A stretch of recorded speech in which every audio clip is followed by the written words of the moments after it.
Ayan po mga kapatid, magandang hapon po sa inyong lahat at narito naman po ako at muling magbabalik yan upang may ihahatid na mga panibagong mensahe sa inyo. Ayan, ang topic natin ngayon kung ano nga ba ang gustong sabihin ng inyong ama, tatay, papa, daddy at saka lolo ninyo.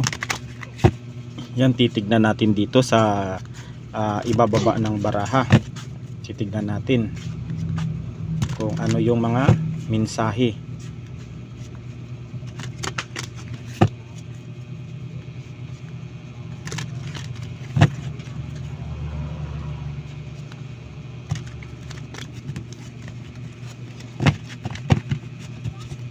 Titignan natin ano nga ba yung gustong sabihin nila sa inyo na hindi nila masabi-sabi. Yan, katay ng tatlo.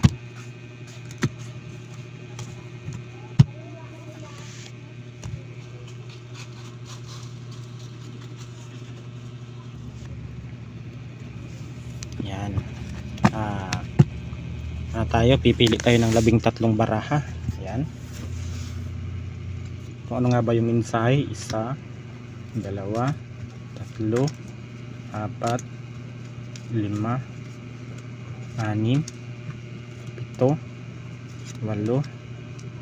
6, 7, 8, 9, 10, 11, 13 baraha. Ano nga ba yung mga mensahe nila sa inyo mga kapatid?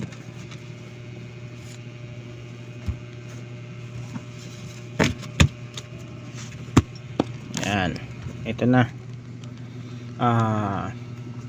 Ang mensahe ng inyong tatay, yan, ama, tatay, papa, daddy at lolo. Yan sa mga ano dito, sa mga collective na makakapanood nito, na gusto nila ng inyong tatay na kayo ay magbanding buong pamilya, o di kaya gusto niyang magkaroon kayo ng tinatawag na family reunion, na mabuo man lang kayo, kahit sa isang araw man lang makapagbanding kayo, makapag-usap kayo, mag-celebrate kayo ng inyong buong pamilya. Yan yung gusto ng inyong tatay, na plano nila ngayon, na kayo ay maaring mag-swimming kayo, o di kaya mag-picnic kayo kung saan man ninyo gusto. Yan, kumain kayo sa labas. Ito yung gusto niyang mangyari, na gusto niyang ipaabot sa inyo, na bigyan man lang ninyo sila ng time na makasama. Yan, dahil sila ay patanda na rin ng patanda. Yan sa mga OFW na mga nakikita ko dito, na gusto ng tatay ninyo na kayo ay makabanding man lang, kahit sa pag-uwi ninyo. Kailangan, kung umuwi man kayo at matapos ang inyong kontrata dyan sa ibang bansa, ay maaring i-treat naman ninyo ang inyong tatay ninyo, ilibre ninyo, bigyan ninyo ng regalo. Yan, kasi namimiss na kayo nitong tatay ninyo mga kapatid, na gusto nilang mabuo ang inyong pamilya, na gusto nila na makasama kayo nung simula nung mga bata pa kayo. Kasi mayroon na iba dito nagkakapamilya na, may mga asawa na, at saka may partner na, may mga anak na. Yan, pwede rin mag-reunion kayo, mag-family reunion, pwede din naman. Real estate. Yan, ang hinihiling naman ng tatay nyo dito, na kayo ay makatagpo ng isang matinong lalaki, matinong asawa, mabait at responsibilidad, mapababae man o lalaki dito, na kaya kayong buhayin ng inyong mga anak, at kaya niyang itaguyod ang inyong pamilya bilang haligi man ng inyong tahanan, o di kaya ilaw ng tahanan.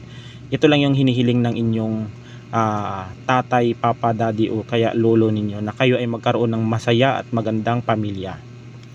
Yan, maayos at tahimik na pamumuhay.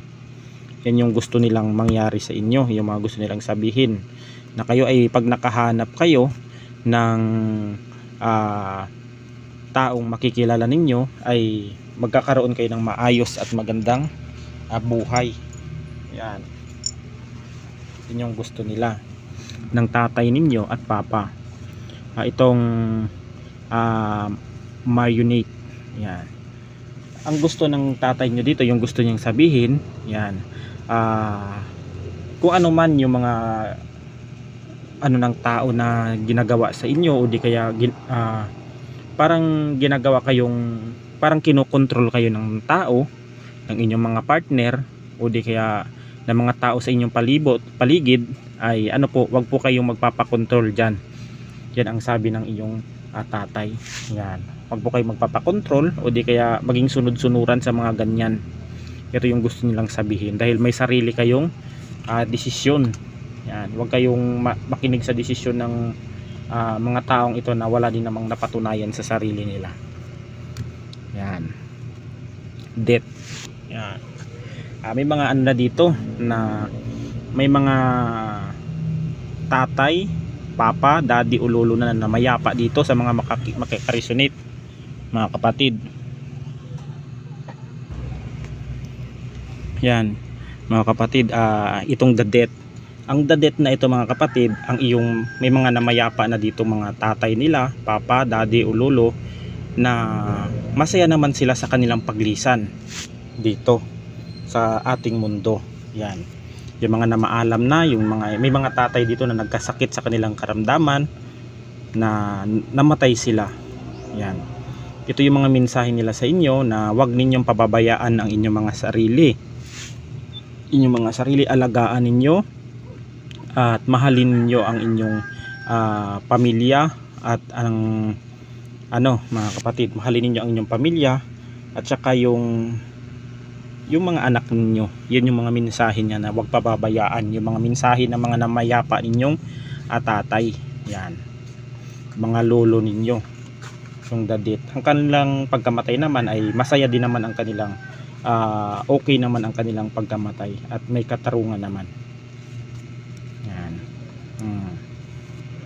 Yan, ito yung sinasabi nila sa inyo ng iyong ama, tatay at papa, na dapat kung ano man yung mga kakayahan na mayroon kayo, ay dapat na magtiwala kayo sa inyong kakayahan kung anong meron kayo ngayon. Yan, at maging tapat kayo sa inyong pamilya, o asawa ninyo. Yan, ito yung gusto niya, maging tapat, maging honest kayo. Origin. Yan, kung ano man yung mga gusto ninyong marating sa buhay, ito yung gusto ng iyong tatay, na pagsikapan ninyo para maabot ninyo ang inyong tagumpay, kung ano man ang inyong mga ninanais o pinaplano. Itong origin, yan yung gusto niya. Good news. Yung iba dito ay merong good news na merong good news na dadating sa inyo. Yan, may mga good news na dadating. Kung ano man yung mga darating na ito, ay magiging ito sa inyo. Hintay-hintay lang po. Baka aring yung mga dito ay yung mga tatay, papa o daddy pa dito na buhay pa. Yan, ay merong good news o regalo na ibibigay sa inyo. Yan, na ibibigay na talaga, para talaga sa inyo. Yan,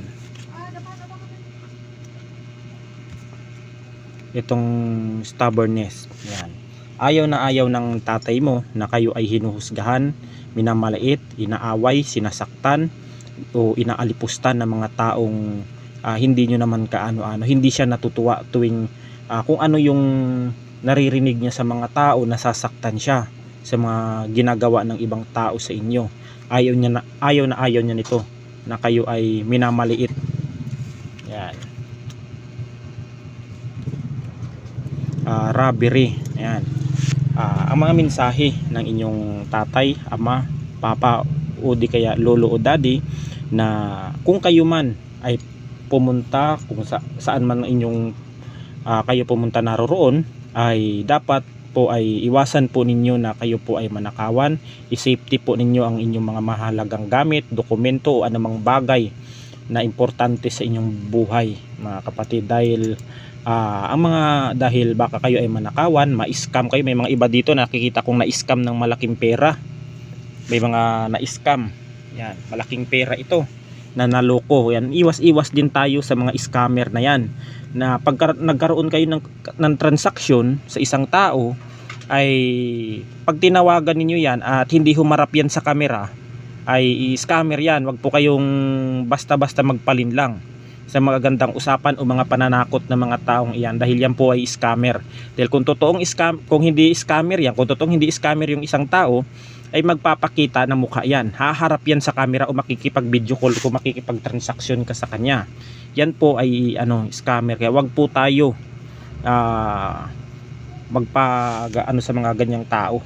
Marami nang nabibiktima ng mga ganyan na nagsasabi sa akin, nag-o-open ng kanilang mga problema na nai-scam ng mga malalaking halaga o pera na hindi na nila mabawi-bawi kasi nga gawa ng tinatakot sila. Ayan. Iwas-iwas din kayo sa ito mga kapatid, yung nagpapanggap na mga taga-ibang bansa. Yan, tapos i-add ka, gagawin ka muna, kukunin niya yung loob ninyo. Pag kinuha na nila yung loob ninyo, ay ganito yung gagawin nila. Pag kinuha na nila yung loob nila, makikipagrelasyon yan sila sa inyo. O no, makikipagrelasyon. Tapos may ipapadala silang pera. Yan, ganito may ipapadala ko na silang pera dyan sa iyo na nakalagay sa box. Diyan. Tapos kung ano yung mangyari doon, kunyari na ipapadala daw, kunyari ganito ganyan. Tapos kung nawala do yung pera doon, doon itatakutin na kayo. Kung ano-ano na yung mga sinasabi, scam po yan. Pag yan po ay may nag-add sa inyo, yan pag in-add ninyo at in-stock ninyo yung mga profile niyan, yung mga profile at saka yung profile picture niyan at cover photo ay iisa lang at walang mga post na mga madaming post, scammer po yan.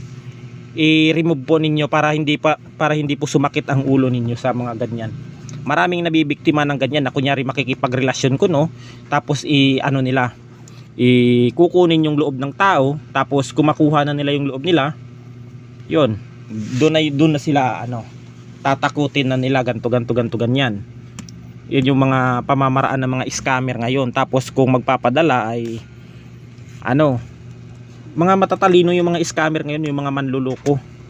Yan ang kalimitan na luloko yung mga Pinoy kasi nga hindi nila ginagamit yung mindset nila. Yan. Evidence. Itong evidence na ito, ang mensahe ng tatay mo ay kung ano man yung mga itinuro nila sa inyo, kung mga diskarte o itinuro nila yan sa kakaunlad ng buhay ninyo, ay maaaring wag po ninyo itong ituturo sa iba. Dahil pag ito po ay tunuro ninyo yung mga sikreto niya, kung paano siya umunlad, kung paano siya naging successful na tao, pag ito ay itinuro ninyo sa iba, sa mga katrabaho ninyo, ay maaaring magkakaroon sila ng idea o skills at maaaring gamitin pa nila sa inyo. Kaya wag po ninyong ituturo yung kung ano yung mga itinuro nilang diskarte, kung ano man yan, kung siya ba ay businessman, kung siya ba ay isang politician, o kung ano man ang estado niyan sa buhay, ay wag po ninyong ituturo yung mga diskarte niya. Readiness. Yan. Kung kayo man ay kung ano man ang mga kinakaharap ninyo ngayon, ayan, maghanda po kayo dahil lahat naman ng mga bagay o pagsubok ay nalalagpasan naman ninyo. Ayan. Dapat ang mga pagsubok suliranin, at kung ano mang uri ng problema sa buhay ay pinaghahandaan yan, sinusolusyonan yan. Hindi yan basta-basta na magpapabaya ka na lang. Sweetheart, pure. Yan. Yan lang ang masasabi ng inyong tatay, papa, o kung sino man ang tatay, papa, daddy at lolo mo, na masaya sila ngayon na ikaw ay nagkaroon ng isang asawa na responsable, mabait, o mapababae, mapalalaki man, o marunong siya maghanap buhay. Yan. At naitataguyod kayo ng marangal.